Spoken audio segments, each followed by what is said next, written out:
So the activity we're doing today is a project called Growing Up In Dudley, where we use lockdown to kind of encourage people to go into their attics and lofts, dig out their old family albums, send in the photos to us using social media, so Facebook and Instagram, and send along sort of short stories and memories or anecdotes about growing up in Dudley, working in Dudley, playing in Dudley, just any experience of Dudley, and then we're hoping to use these, collect them all together and put together a publication and exhibition at the end of the year.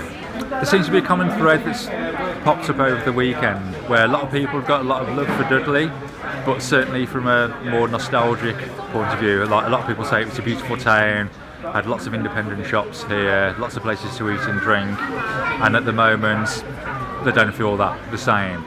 But a few people have mentioned like why can't it be like that again? Sort of how can we get it to be like that? So why can't Dudley be like Ludlow or Stratford upon Avon? There's lots of beautiful buildings here. How can we attract independent businesses, young kind of entrepreneurs to kind of set up in the town and bring an independent character? This makes people want to visit the town and have a unique experience rather than going to like the Merry Hill and going to another chain store. Let's make Dudley an independent town, almost like a market town. For me, the thread is basically it's the people of Dudley, which is kind of shaping the whole project.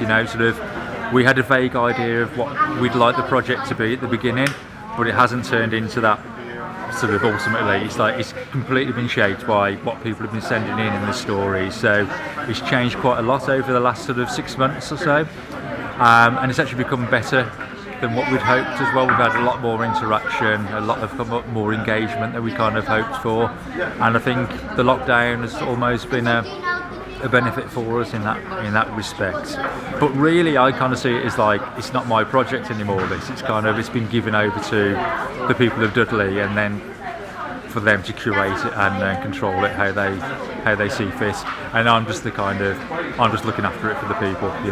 Being on the street has brought a whole new element to it, because previously the only engagement we've been able to do has been through social media, so Instagram and Facebook, which has worked really well, but obviously not everyone's on Instagram and Facebook.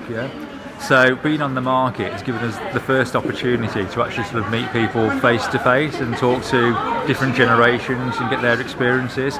And I think being on the market, as I say, it's a nice, natural, free-flowing footfall.